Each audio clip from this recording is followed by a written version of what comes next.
The Androids of Tara continues the quest for the segments of the Key to Time, where the Doctor and Romana find themselves involved in what feels very much like a pseudo-historical story in the vein of the Time Meddler or the Time Warrior, despite taking place on the alien planet of Tara. It very much falls in with the likes of the Ribos operation in that respect, as it contains elements which are incredibly familiar to our world with some alien sci-fi tech mixed in. It's a little hard to articulate why I like this one so much, but I think what it really comes down to is that all of the elements fit together near perfectly to create a thoroughly fun, engaging, and just plain solid medieval feeling story. It's a kind of swashbuckling tale akin to The Mask of Mandragora, but feels far more consistent in its presentation of the material tonally than that season 14 episode. And like Mandragora, Tara also has a political story involving important figures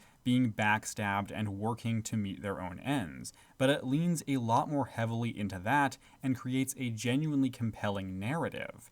This story also had rock solid pacing. From parts 1 straight through to 4, there is exactly one scene I can think of that notably messes with the semi-fast paced nature of this serial. The characters are constantly moving between these different locations as they work with these different figures in order to prevent them from being killed, and that keeps everything rather interesting, and I felt the writer of this story, David Fisher, did a phenomenal job of giving the Androids of Tara room to breathe without letting it feel slow or stale in any way. There's always something going on, and that really helps in making this serial feel like an absolute breeze from start to finish. The beginning of this thing is fantastic, starting with some delightful moments between our three leads. What are you doing, Doctor? We're playing chess. Yes, I can see that, but aren't you forgetting something? I don't think so. What about our task, the key to time, remember? Oh, that old thing. Yes, that old thing. The Guardian did stress the need for urgency, didn't he? I'll do it. You must. I can't help but love the Doctor's lack of caring towards the general plot of the entire season. It's just really amusing to have him be completely ambivalent towards the mission that he's been sent on by the Time Lords. I also love the fact that he takes a break from their quest during this story, choosing instead to go fishing and let Romana search for the next segment. It's just a really amusing dynamic to have between these characters, somebody who doesn't care all that much and somebody who is quite committed to their goal. It's a really simple dichotomy, but the actors are just so good with each other and it ends up being incredibly entertaining. But you can't spend the next 50 years fishing. Well, of course not. I'd get bored. I just propose to spend the next couple of hours fishing. But what about the fourth segment? You get it. Right, I will. Yes, you do that. It's a lovely day, beautiful countryside. The walk will do you good. Thank you. Yeah, would you just mind standing aside, please? You're casting a shadow. It frightens the fish. Frightens a fish. They're just so brilliant in these scenes, and it adds a lot to this being as fun and comedic of a story as it is. With that being said, though, I do wish the characters had a little more time together, as they are split up for a fair amount of the runtime, meaning we don't get to have as much of this dialogue throughout as perhaps I would have liked. But that's honestly my biggest actual complaint about this one, which should give an indication as to how much I enjoyed the Androids of Tara on the whole. And our Time Lords are great here. Tom Baker in particular gives a fantastic performance as the Doctor this time around, balancing all of the right elements and doing a lot in terms of making scenes more fun. He's got this unbelievable charm to him, contributed to immensely by his seemingly endless grin. This is definitely a story that leans heavily into the comedic aspects, but not to the point where the serial can't be good on its own merits and have a genuinely compelling story. And he is certainly a huge part of that. I love watching him converse with people as the man puts the best possible spin on the simplest of conversations. You're standing on my scarf. I'm terribly sorry.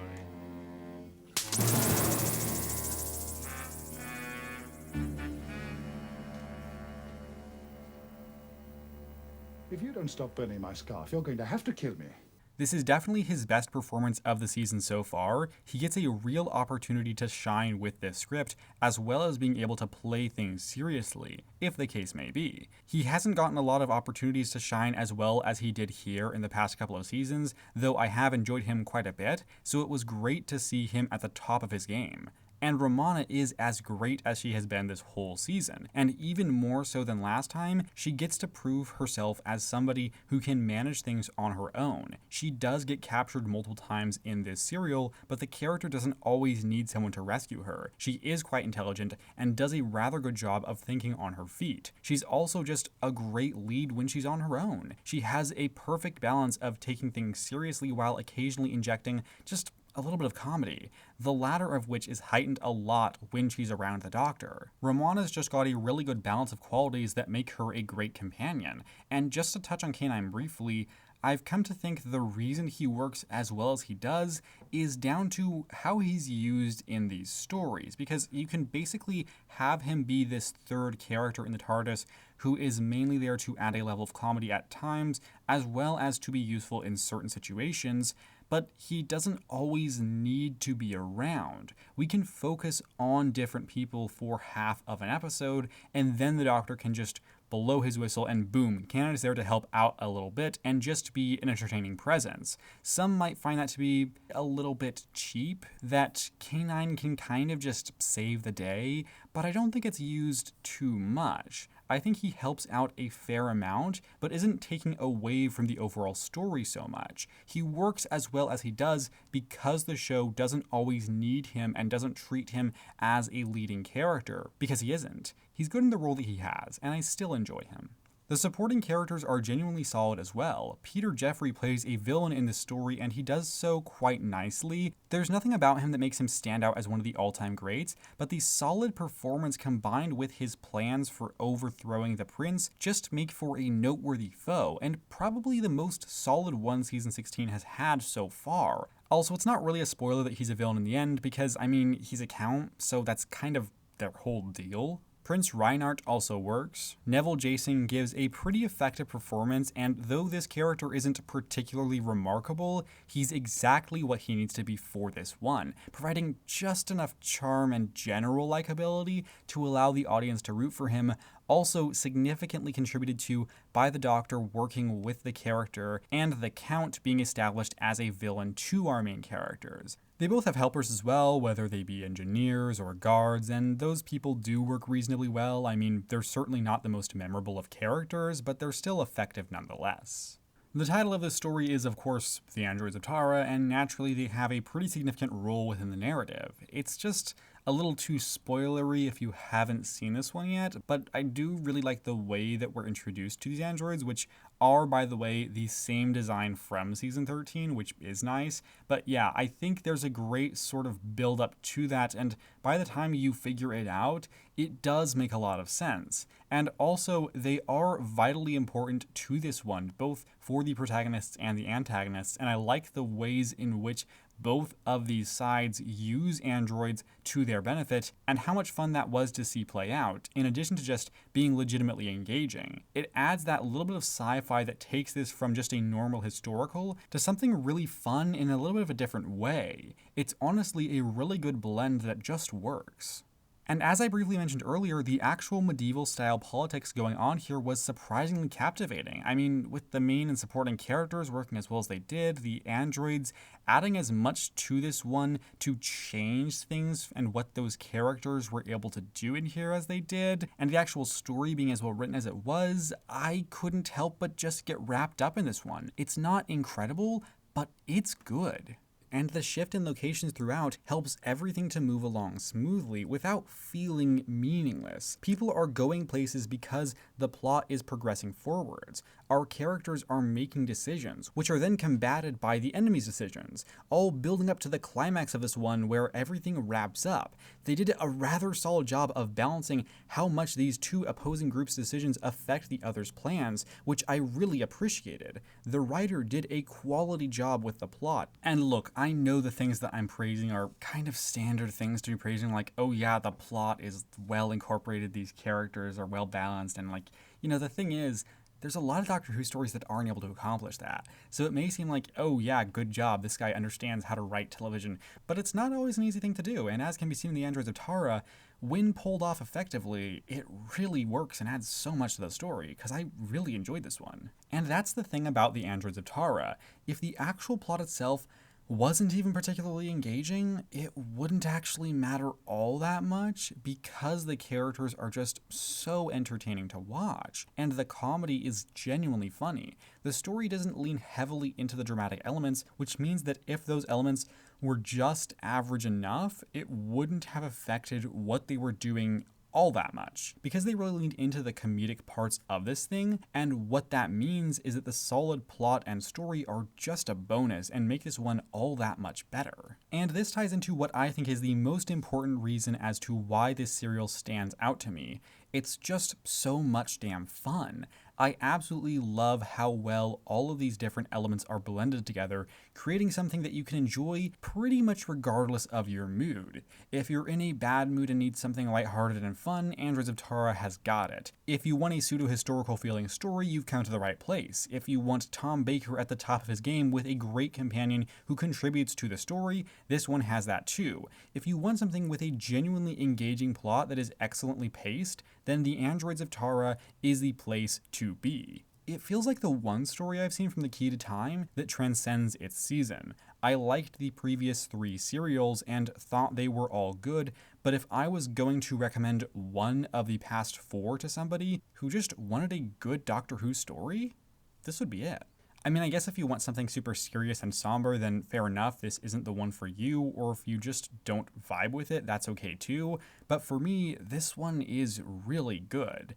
And at this point, I will give you a spoiler warning for the story. There are just a few things I want to get into which, while they won't ruin your experience of watching this one, are a little bit more than I'm comfortable delving into without the warning, so feel free to skip to the time shown on screen to avoid the spoilers, and if you're sticking with me, then let's keep discussing the Androids of Tara.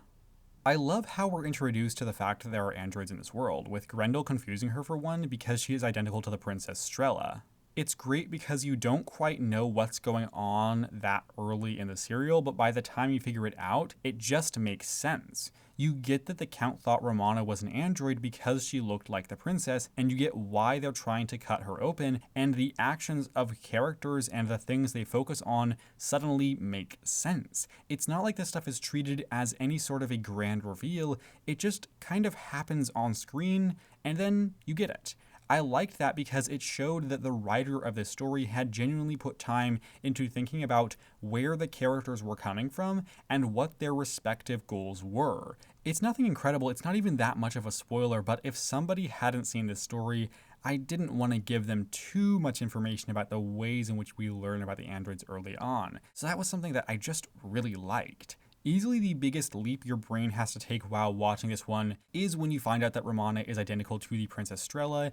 It's such an unfathomably unlikely thing that it's just not realistic, but I can't say that actually bothered me all that much, because it didn't. This isn't the first time they've done this in Doctor Who, and frankly, it is weird that they would try it again, but considering it's one of the starting premises of the story actually taking place, I am willing to roll with it. It's not a later development, it's just something you have to be able to get on board with right from the jump, and I was able to. Also, they did enough with the concept that I wasn't too bothered by its inclusion. Fortunately, we won't be seeing someone who just happens to be identical to a main companion in the future.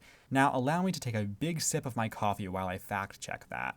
The one scene I did think slowed the pacing down just a bit and didn't completely work was the sword fighting scene between the Count and the Doctor. It's not that it was bad, and it didn't take up all that much of the episode, it just didn't quite land the way it felt like it should for what was ultimately a really fun story. I think that up until then, they had done a quality job of balancing the drama and the comedy, and here it seems that they were leaning just a bit too heavily into the drama, which sadly didn't quite land. Perhaps it would have helped if they had added some music to it, because not doing so suggests the tone of the scene as one that is much more serious than a lot of the rest of the story. In concept, a sword fight is the perfect way to end such a fun, pseudo-medieval serial, but in execution, it didn't quite stick the landing. Again, not bad, just not great. And it did slightly mess with the overall cadence of the story's pace.